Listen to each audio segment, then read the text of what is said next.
পাট শাক কে কে খেতে পছন্দ করেন? তা পাট শাকের সিজন থাকতে থাকতে এইভাবে পাট শাক একবার হলেও রান্না করে খেয়ে দেখেন।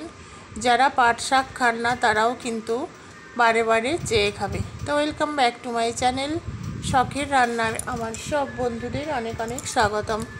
তো বন্ধুরা, আজ আপনাদের জন্য সম্পূর্ণ নিরামিষ একটি পাট শাকের রেসিপি এনেছি। চলুন দেখা যাক কিভাবে তৈরি করেছি। এখানে দেখুন পাট শাক আছে, এটা কেনা পাট শাক, আর খুব একটা যে বাড়তি হয়ে গেছে পাতাগুলি সেটাও নয়, কচিই আছে পাতাগুলি।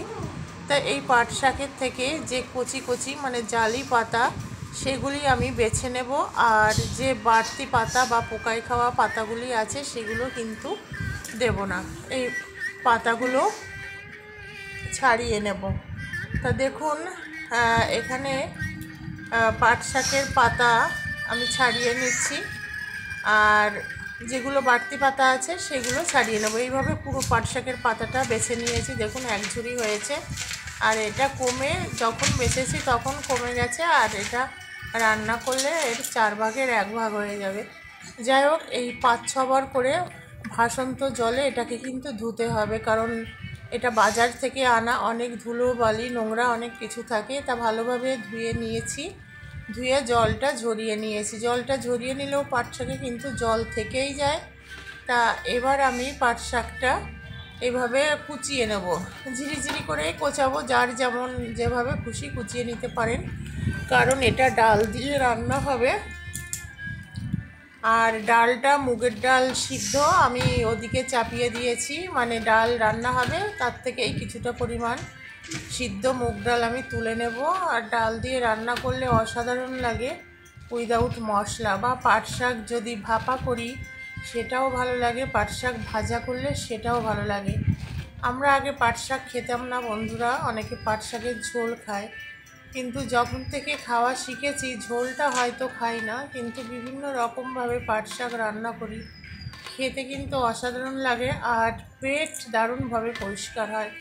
যাদের মানে পটির প্রবলেম আছে তারা নিয়মিত পাট শাকের সিজন থাকতে থাকতে কিন্তু পাট শাক খেয়ে নিতে পারেন, খেলে কিন্তু পেটের প্রবলেমটা সলভ হবে। এখানে আমি মানে বেগুন ভেজেছিলাম, সেই তেলের মধ্যেই দিয়ে দিলাম বাদাম, লাল বাদাম কিছুটা ভেজে এটাকে তুলে রাখবো। বাদাম দিলে ভালো লাগে শাকে। আর বাদাম ভাজার সময় গ্যাসের ফ্লেমটা লোতে করে দিতে হবে, নাহলে বাদামের উপরটা পুড়ে যাবে, ভেতরে কাঁচা থেকে যাবে, আর সেটা খেতে ভালো লাগবে না। তাই মিডিয়াম লো ফ্লেমে বাদামটা ভালো করে ভেজে নিলাম। ভেজে নিয়ে এইবার পাট শাকটা দেব, তবে তার আগে কাঁচা লঙ্কা কিছুটা পরিমাণ দিয়ে দেব তেলের উপরেই। নর্মালি আমি তেলের উপরে কাঁচা লঙ্কা দিই না, তাতে তার যে ভিটামিন থাকে সেটা নষ্ট হয়ে যায়, কিন্তু পাট শাক যেহেতু তাই পাট শাকে দিয়ে দিলাম। আর শুকনো লঙ্কা ছিঁড়ে দুটো দিয়ে দিলাম, লঙ্কাটা একটু বেশিই লাগে শাকে। এবার কালো জিরে দিয়ে দিলাম, দিয়ে গ্যাসের ফ্লেমটা হাই ফ্লেমে দিয়ে পাট শাকটা সব দিয়ে দেবো। তাহলে কী হবে, ভিজলেটা একদম মানে থাকবে না বললেই চলে, কিন্তু পাট শাকের তো নিজস্ব যে ভিজলেটা থাকে সেটা রান্না করেও অনেকটা রান্নার উপর ডিপেন্ড করে। এটা আমি প্রথমে হাই ফ্লেমেই থাকবে, এইভাবে নাড়াচাড়া করে দেবো। আর উপরের যে ফোড়ন লঙ্কা নিচের সেটা কিন্তু উপরে চলে আসবে, দেখুন। আর আগের থেকে নুনটা দেবো না, তাহলে ভিজলে হয়ে যাবে পাট শাকটা। এইভাবে নাড়াচাড়া করে আমি ঢাকা দেবো, ঢাকা দিয়ে হাই ফ্লেমেই থাকবে। 2 থেকে 3 মিনিট পর আমি ফিরে আসছি। দেখুন পাট শাক দিয়ে কিন্তু কোনো জল বেরোয়নি, আর এইভাবে রান্না করলে জলও বেরোবে না, আর ভিজলে টাইপেরও হবে না। তাই এইভাবে ভালোভাবে নাড়াচাড়া করে দিলাম। নাড়াচাড়া করে দিয়ে এইবার পরিমাণ মতো নুন দিয়ে দেবো, আর পরিমাণ মতো এখানে নুনটা দিয়ে দিলাম। এবার বাকি উপকরণ দিতে হবে, আর একটু চিনি দিয়ে দিলাম। শাক যেহেতু নিরামিষ একটু চিনি দিলে ভালো হয়, যারা খান না তাদের জন্য নাই দিতে পারেন, অপশনাল। পরিমাণ মতো হলুদ গুঁড়ো দিয়ে দিলাম, দিয়ে এবার ভালোভাবে নাড়াচাড়া করতে হবে। আমি বাদামটা ভেজে তুলে রেখেছি, ডালটাও আমার সিদ্ধ আছে, আমি ওটা আর আপনাদের দেখাইনি ডাল সিদ্ধটা, কারণ হাতে টাইমও ছিল না, আর সেইভাবে আমি দেওয়ার সময় দেখিয়ে দেবো। দেখুন একটু কিন্তু ভিজলে ভিজলে হয়নি, খুব সুন্দরভাবে সিদ্ধ হয়ে গেছে, আর কোনো জল কিন্তু গলেনি। আবার একটু ঢাকা দিয়ে দিলাম, ঢাকা দিয়ে এবার দেখি কি অবস্থায় আছে। শাকটা এইভাবেও খাওয়া যায়, খুব ভালো লাগে, বা বেগুন ভেজে দিয়ে খাওয়া যায়। এই যে ডালটা আমি সিদ্ধ করে রেখেছিলাম, মুগ ডাল, দেখুন এই ডালটা কিন্তু এবার দিয়ে দেব।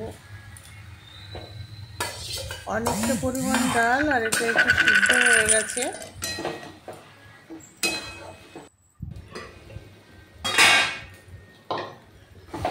দিয়ে নাড়াচাড়া করে এইবার বাদাম ভাজাটা দিতে হবে, কাঁচা সরষের তেল দেবো, দিয়ে নামিয়ে নিলেই কিন্তু রেডি হয়ে যাবে আমার পাট শাকের ডাল দিয়ে রেসিপি।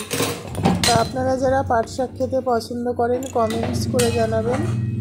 আর নতুন বন্ধুদের উদ্দেশ্যে বলছি, যদি রেসিপি ভালো লাগে তাহলে চ্যানেলটি সাবস্ক্রাইব করে অল নোটিফিকেশন অন করে রাখবেন, যাতে নতুন নতুন রেসিপি আপলোড হলে সবার আগে আপনার কাছে নোটিফিকেশান যায়। এবার পরিমাণ মতো সরষের তেল দেবো, দিয়ে কিন্তু পাট শাকটা আমার রেডি, ভাতের সঙ্গে সার্ভ করব। একবার এইভাবে পাট শাক রান্না করে খেয়ে দেখেন, দেখবেন অসাধারণ লাগে খেতে, আর যারা খান না তারাও কিন্তু খেয়ে খাবে।